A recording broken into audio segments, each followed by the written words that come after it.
எல்லாருக்கும் வணக்கம். டிஎம்சி.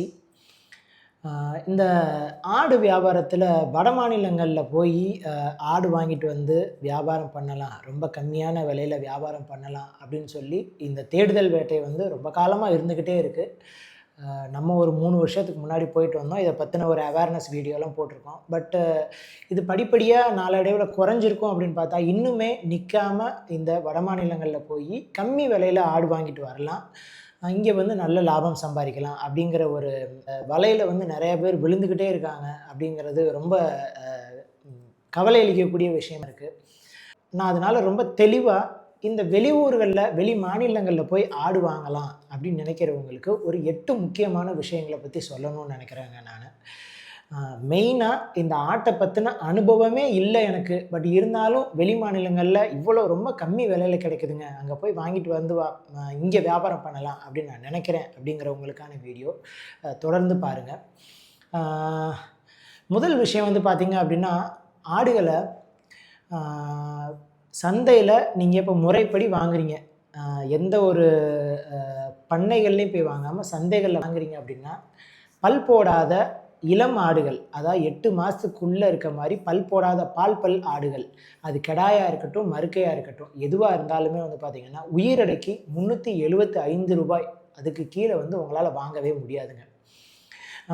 நீங்கள் எந்த சந்தையில், இங்கே கர்நாடகா போங்க, ஆந்திரா போங்க, இல்லை நம்ம ஊர்கள்லேயே பண்ணையில் வாங்குங்க, இல்லை வட மாநிலம் போங்க, ராஜஸ்தான், எங்கே போனீங்கன்னாலுமே பல் போடாத ஆடுகள் 375 ரூபா விலைக்கு கம்மியாக உங்களால் வாங்க முடியாது.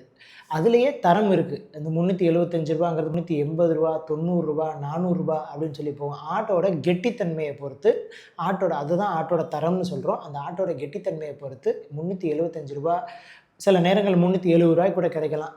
370 ரூபா, 80 ரூபா, 90 ரூபா, 400 ரூபா, அந்த மாதிரி தான் உங்களால் வாங்க முடியும். இதுதான் யதார்த்தமான விலை.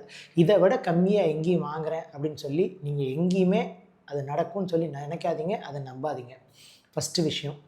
ரெண்டாவது, 250 ரூபாய்க்கு தர்றேன், 275 ரூபாய்க்கு தர்றேன் அப்படின்னு சொல்லுவாங்க நிறையா.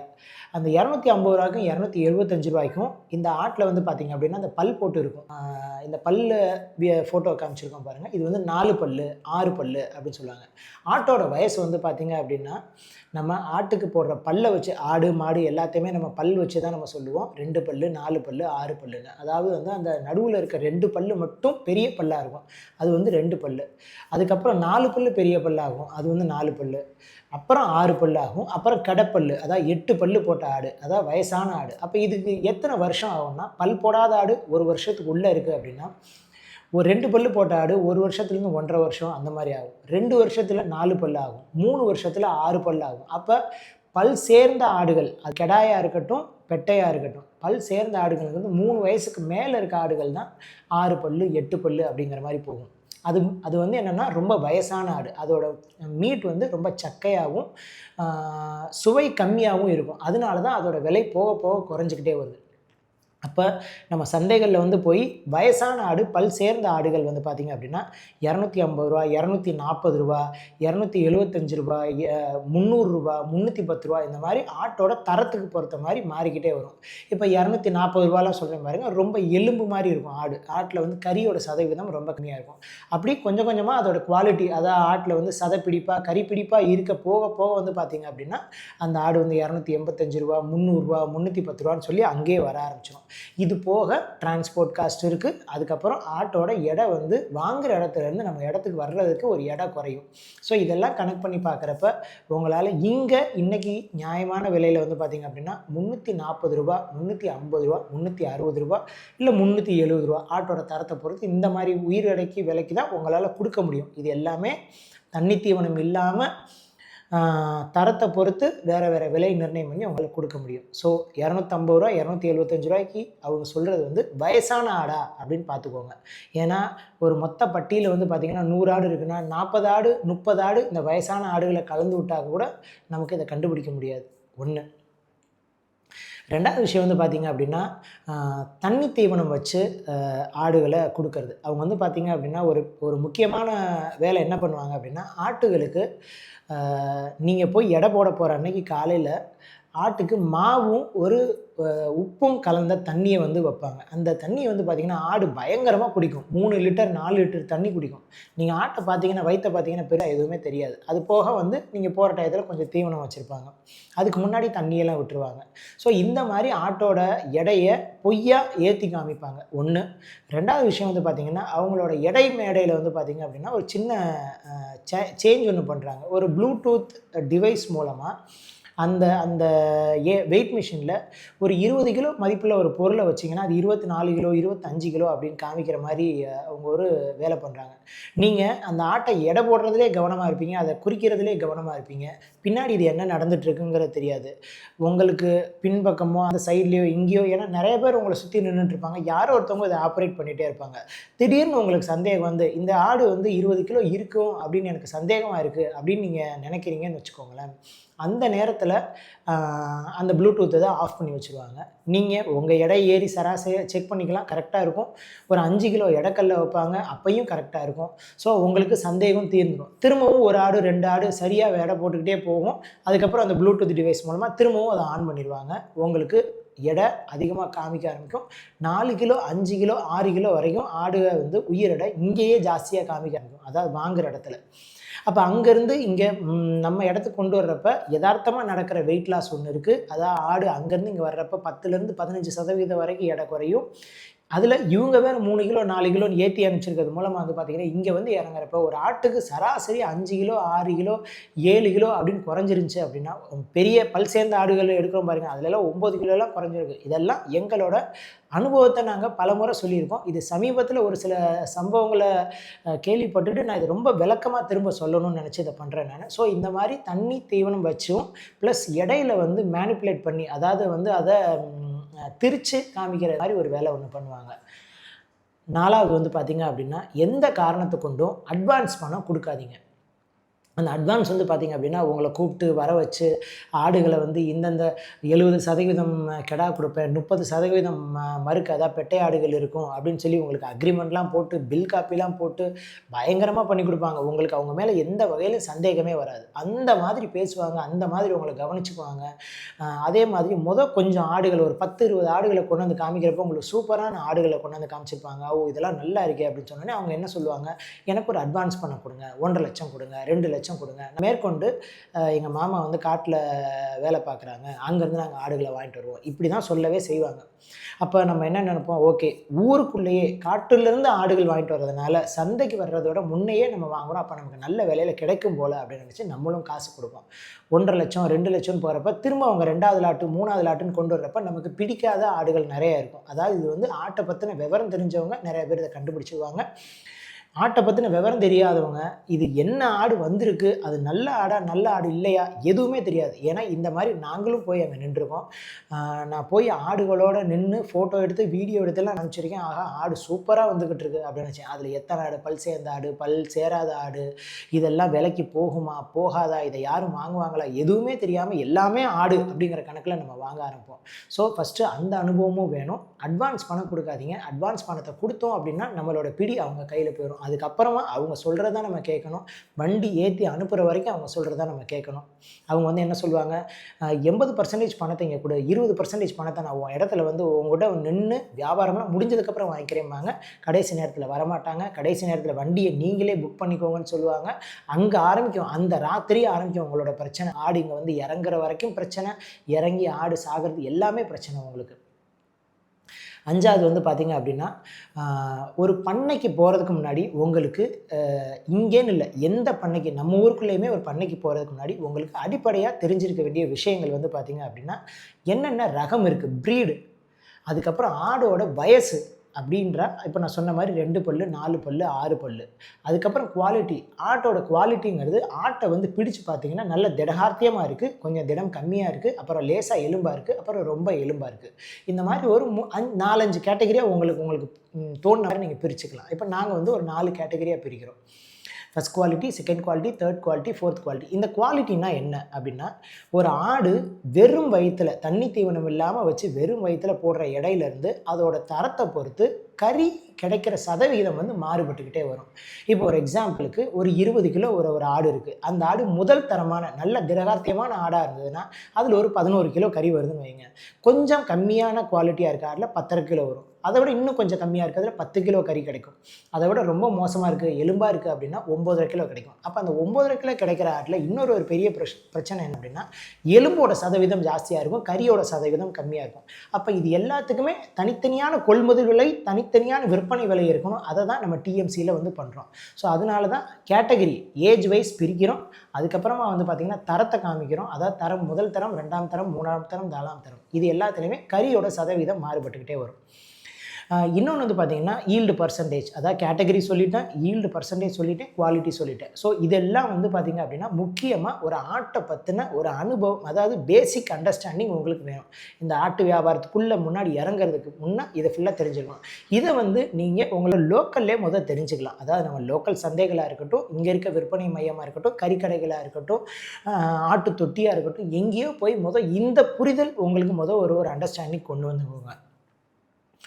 அதுக்கப்புறம் வந்து பார்த்திங்க அப்படின்னா நான் சொன்ன மாதிரி அந்த கோதுமை கலந்த தண்ணி வச்சு கொடுக்கறதுனால டிரான்ஸ்போர்ட்டில் என்ன பிரச்சனை நடக்கும் அப்படின்னா, ஆட்டுக்கு வந்து மூச்சு விட முடியாமல், அந்த மாவு ரொம்ப சாப்பிட்டதுனால மூச்சு விட முடியாமல் மூச்சு திணறும், லங்ஸ் வந்து வீக் ஆகும். அந்த லங்ஸ் வீக் ஆகி வர்ற வழியிலே ஆடுகள் வந்து வண்டிக்குள்ளே சாக ஆரம்பிக்கும். ஆடு எப்பயுமே ரொம்ப நிறைய ஆடு கொண்டு வர்றப்ப, அந்த வண்டிக்குள்ளே ஆடு சாகிறப்ப அந்த அந்த ஆட்டிலேருந்து அதுக்கு மேலே கிளம்புற அந்த கேஸ்னால் அதிகப்படியான ஆடுகள் படபடன்னு சாக ஆரம்பிக்கும். இப்போ இதில் ஒரு எக்ஸாம்பிளுக்கு ஒரு 6 ஆட்டுலேருந்து 10 ஆடு கூட சாகிறது சாதாரணமாக நடக்கும். இந்த மாதிரி பண்ணைகளில் போய் வாங்கிட்டு வந்தீங்க அப்படின்னா. அதே தினம் நீங்கள் சந்தைகளில் வாங்கினீங்கன்னா இந்த பிரச்சனை இருக்காது. ஆடுகள் திடகார்த்தியமாகவும் ஹெல்த்தியாகவும் இருக்கும். அது உங்களுக்கு எந்த பிரச்சனையும் கிடைக்காது. மேபி ஒரு ஆடு 2 ஆடு இறக்கலாம். பட் இந்த பண்ணைகளில் வாங்கிட்டு வந்தீங்கன்னா 6 ஆட்டுலேருந்து 10 ஆடு வரை இறந்து போகும். அந்த ஆடு இங்கே வந்ததுன்னா அது இன்னும் மோசமாக போகும். ஸோ பண்ணைகளில் வாங்குறப்ப இந்த மாதிரி தண்ணி வைக்கிறாங்களா அப்படிங்கிறத ரொம்ப நீங்கள் கவனித்து வாங்கணும். இது எங்கேயுமே சரி, அதாவது வெளி மாநிலத்திலையும் சரி, இங்கேயுமே சரி.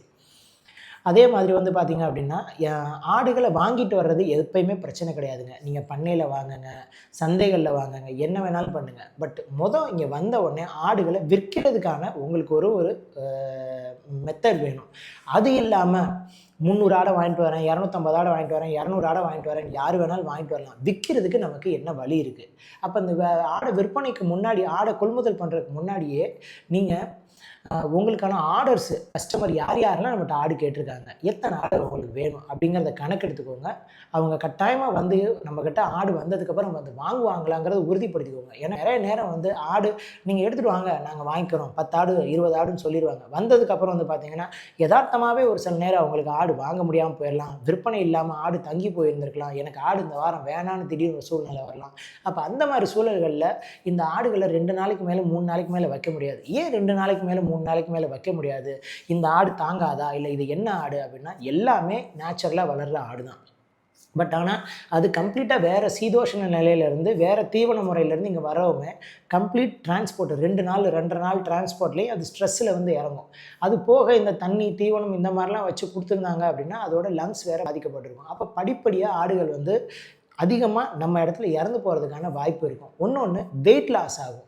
ஆடுகள் நிற்க வெயிட் லாஸ் ஆகிக்கிட்டே இருக்குங்க. அப்போ நீங்கள் ஒரு நாளைக்கு வந்து பார்த்திங்கன்னா 10 கிலோ அதில் கறி இருக்கும் அப்படின்னா, ஆடு 2 நாள் கழித்து பார்த்திங்கன்னா 9 கிலோ ஆகும். ஒரு நாள் கழித்து பார்த்திங்கன்னா 9 கிலோ ஆகும். அப்போ கறியோட சதவீதம் குறைய அந்த ஆட்டுக்கான மதிப்பு குறைஞ்சிக்கிட்டே போகும். அந்த ஆடை வந்து பழைய ஆடுன்னு சொல்லி யாருமே எடுக்கவும் மாட்டாங்க. அப்போ நீங்கள் எப்பயுமே 100 ஆடோ 200 ஆடோ 1000 ஆடோ கொண்டு வந்தால் உடனே விற்கிறதுக்கு வழி இருக்கா, அதுக்கான கஸ்டமர் இருக்காங்களா, அதை உறுதிப்படுத்திக்கோங்க.